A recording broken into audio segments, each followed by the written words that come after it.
İstanbul'a hoş geldiniz. Bismillah, İstanbul konu.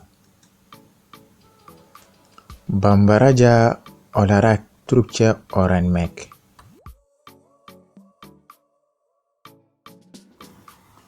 Merhaba. Benim adım Ramu. İnice netro Ramu. Senin adın ne? Etro. Merhaba. İnice. Benim adım Ateş. Netro Ateş.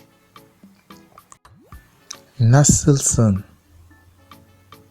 İgakobedi.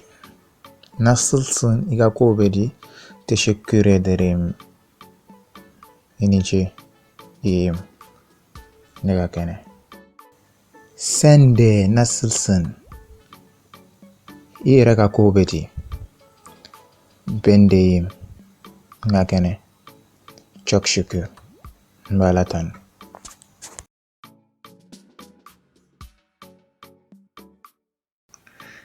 Ben Türk'üm. Ne Türk yani? Nerelisin? Ebe bomi. Ben Maliyim. Ne Mali yani?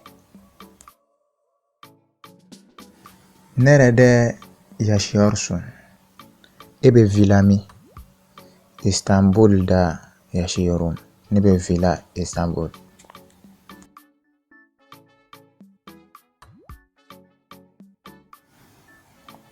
Memnun oldum. Nisojarani idoni. Walma nisojarani ye. Ben de memnun oldum. Nere nisojarani idoni.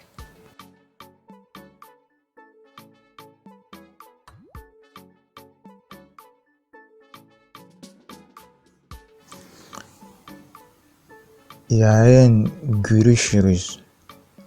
Kambe şini. Yarın görüşürüz. Kambe şini. Güle güle kambe.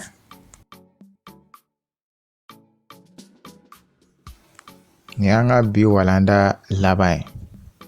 Hepsi ezbelenmeli. Abekanga tanga abekanga durushi. Akambe darsu na taula.